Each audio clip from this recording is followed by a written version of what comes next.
এই লেসনে আমরা x reference palette নিয়ে কথা বলবো।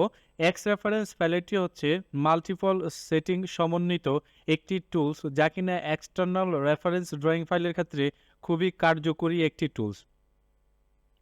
আমরা এই এক্স রেফারেন্স প্যালেটটিকে কয়েকভাবে আনতে পারবো। প্রথমত আমরা যে এক্সটার্নাল রেফারেন্স ড্রয়িং ফাইলটি আছে তার ডান পাশের নিচে যেটা দেখতে পাচ্ছি ম্যানেজ এক্স রেফ, এখানে ক্লিক করে আমি যদি ম্যানেজ এক্স রেফে ক্লিক করি অথবা সরাসরি এখানেই ক্লিক করি তাহলে আমরা সেটাকে নিয়ে আসতে পারবো। আমরা এখানে সেই প্যালেটটি দেখতে পাচ্ছি, আমরা এখান থেকে ক্রস করে দিচ্ছি। এছাড়া আমরা সরাসরি আমাদের কিবোর্ড থেকে একটি শর্টকাটের মাধ্যমে সেটাকে আনতে পারবো।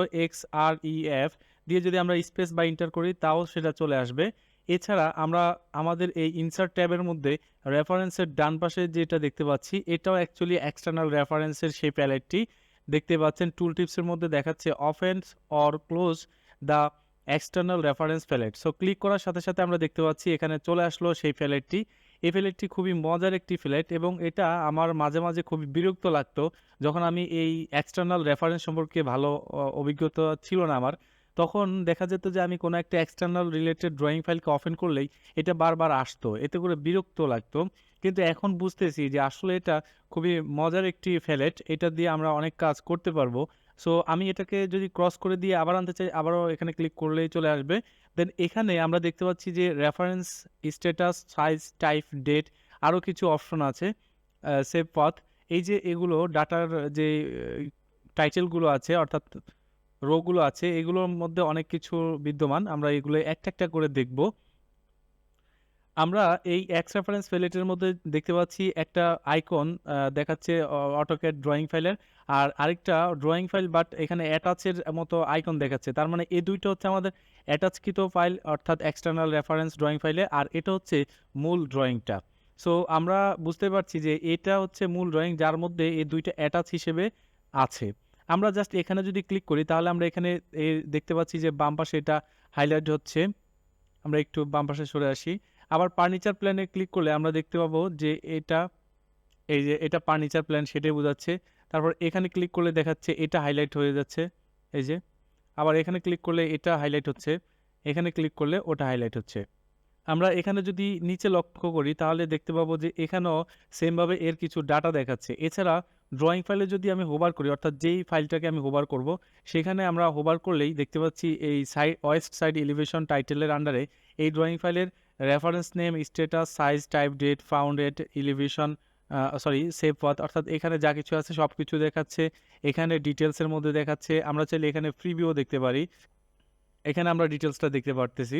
আমরা এই অ্যাটাচকৃত ড্রয়িং ফাইলের মধ্যে যখন রাইট বাটন ক্লিক করব তখন কিছু অপশন পাচ্ছি। আমরা এইখানে যদি রাইট বাটন ক্লিক করি তাহলে সেটা পাবো না যেহেতু এটা মেইন ড্রয়িং ফাইল। অ্যাটাচকৃত ড্রয়িং ফাইলের মধ্যে যখনই আমরা রাইট বাটন ক্লিক করব তখন আমরা দেখতে পাচ্ছি ওপেন, অর্থাৎ এই যে ফাইলটা এটা সরাসরি যে অরিজিনাল ড্রয়িং সেটা ওপেন হওয়ার জন্য অ্যাটাচ আমরা করতে পারবো, আনলোড করতে পারবো। আনলোড মানে হচ্ছে এখন যদি আমি এটাকে ক্লিক করি তাহলে এখান থেকে হাইড হয়ে গেল এবং এখানে একটি রেড আইকন দেখাচ্ছে, তার মানে এটা এখন আনলোড অবস্থায় আছে। আনলোড হওয়া মানে ডিলেট হয়ে যাওয়া নয় বা এখান থেকে বাদ পড়ে গিয়েছে এমন নয়, এটা জাস্ট আমরা আনলোড করে হাইড করে ফেললাম এইটুকু। আমরা আবার রিলোড করলে সেটা চলে আসবে। আমরা রাইট বাটন ক্লিক করে দেখতে পাচ্ছি যে ডিটাচ, ডিটাচ মানে হচ্ছে এই এক্সটার্নাল রেফারেন্স ফাইল থেকে এটাকে বাদ দিয়ে দেওয়া। দেখেন টোটালি বাদ হয়ে গেল, এই ডিটাচ করার কারণে টোটালি এটা এখান থেকে বাদ হয়ে গেল। আমরা এই এক্সটার্নাল রেফারেন্সের মধ্যে আবার এটাকে কি করতে পারবো, অ্যাটাচ করতে পারবো। অ্যাটাচ করলে আমরা সরাসরি আবারও সেই আমাদের ড্রয়িং ফাইলটি যেখান থেকে আনতে চাচ্ছি সেখান থেকে নিয়ে আসবো। আমরা যেহেতু জানি যে আমাদের ব্রাউজ করে ফার্নিচারটা নিয়ে আসতে হবে, এখন আমরা এখান থেকে নিয়ে আসলাম। দেন আমরা আবারও দেখতে পাচ্ছি এটাকে এখন যেখানে প্লেস করব সেখানে চলে আসলো। আমরা এই এখানে রাইট বাটনে ক্লিক করলে দেখতে পাচ্ছি ব্লাইন্ড একটি অপশন আছে। ব্লাইন্ডে ক্লিক করলে এটা ব্লাইন্ড মানে হচ্ছে জাস্ট এই ব্লক, অর্থাৎ এই ফার্নিচার প্ল্যানটা যদি আমি এখন ব্লাইন্ড করে ফেলি তাহলে এটা এক্স রেফারেন্স থেকে বাদ হয়ে গেল, কিন্তু আমার এটা এখানে ড্রয়িংয়ে দেখাচ্ছে এখনও। এর মানে হচ্ছে এটা জাস্ট একটা ব্লক রেফারেন্স আকারে আছে। অর্থাৎ আমরা যে অ্যাটাচ করা ড্রয়িং ফাইলটাকে যদি ব্লকে কনভার্ট করে এই মেইন ড্রয়িংয়ে রাখতে চাই তাহলে ব্লাইন্ডটাকে অ্যাপ্লাই করব। দেখেন আমার এখানে এখন অ্যাটাচকৃত দেখাচ্ছে না, কিন্তু আমার ড্রয়িং ফাইলের মধ্যে কিন্তু ফার্নিচারটা দেখাচ্ছে। কিন্তু দেখাচ্ছে কিভাবে, দেখেন এটা অ্যাটাচকৃত ড্রয়িং ফাইল, এটাকে ফেডলেস দেখাচ্ছে। এটাকে হাইলাইট করতে দেখাচ্ছে, এটাও হাইলাইট করে দেখাচ্ছে। এর কারণ হচ্ছে এই যে ফার্নিচারটা তখন পর্যন্ত অ্যাটাচে ছিল, আমি যখন ব্লাইন্ডে কনভার্ট করে ফেললাম, তখন এটা জাস্ট এই ড্রয়িং ফাইলের একটা ব্লক আকারে ইনসার্ট হয়ে আছে। আমি এখানে দেখেন হোভার করছি, তাতে আমাকে টুল টিপসে দেখাচ্ছে এটা একটা ব্লক রেফারেন্স। আর এটাতে যদি আমি হোভার করি অর্থাৎ সিলেক্ট করি, তাহলে সেটা এই অপশনটা আসতেছে। কিন্তু আমি যখন এটাতে সিলেক্ট করব, তখন কিন্তু আমার সেই রেফারেন্স অর্থাৎ এই যে এক্সটার্নাল রেফারেন্স যে ট্যাবটি আসে, সেই ট্যাবটি আসবে না, যেহেতু এটা এখন একটা ব্লক। এতক্ষণ ছিল অ্যাটাচকৃত এক্সটার্নাল রেফারেন্স। সো ব্লাইন্ডটার মাধ্যমে আমরা অ্যাটাচকৃত ড্রয়িং ফাইলটাকে ব্লকে কনভার্ট করে ফেলতে পারবো। ব্লকে যদি ইনসার্ট করতে চাই, আই দিয়ে ইনসার্ট করব, তাহলে আমরা এখান থেকেও বের করে ফেলতে পারি। এই যে ফার্নিচার প্ল্যান গুলো সব দেখাচ্ছে, অর্থাৎ সবগুলো আলাদা আলাদাভাবে ফার্নিচার প্ল্যানের সবগুলো দেখাচ্ছে। এগুলো সব ফার্নিচার প্ল্যানের ব্লক। সো এটা হচ্ছে আমাদের ব্লাইন্ডের কাজ।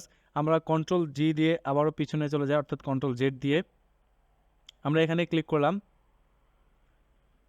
আমরা আবারও এটার মধ্যে রাইট বাটন ক্লিক করে এখানে চেঞ্জ পট টাইপ অথবা এক্স রেফারেন্স টাইপ, এটা অ্যাটাচ অথবা ওভারলি হবে, আমরা জানি অ্যাটাচ করলাম।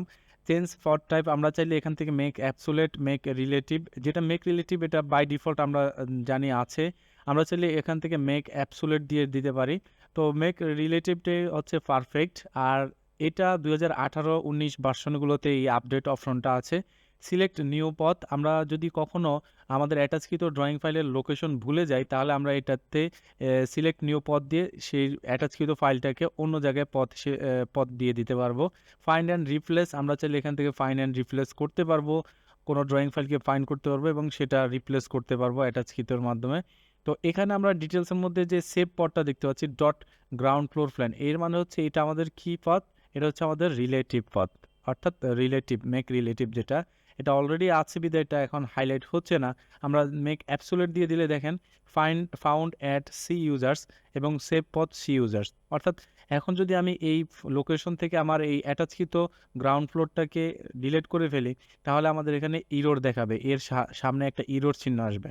তো আমরা এটাতে অবশ্যই মেক রিলেটিভ দিয়ে রাখবো। এতে করে আমরা যেখানেই চেঞ্জ করি না কেন বা মুভ করি না কেন ড্রয়িং ফাইল অরিজিনালটা, আমাদের এখানে কোনো প্রবলেম হবে না। আমরা এর মাধ্যমে যে কোনো সময় এই রিফ্রেশ করতে পারবো রেফারেন্সগুলোকে।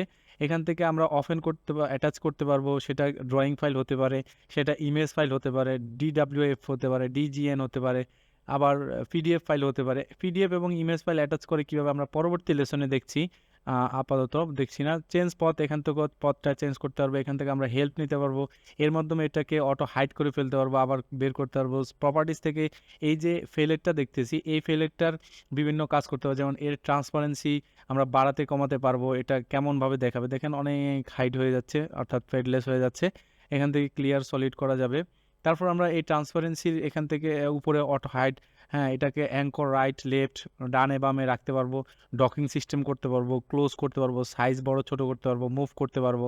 তো এটা হচ্ছে আমাদের কি এই এক্স রেফারেন্স প্লেট।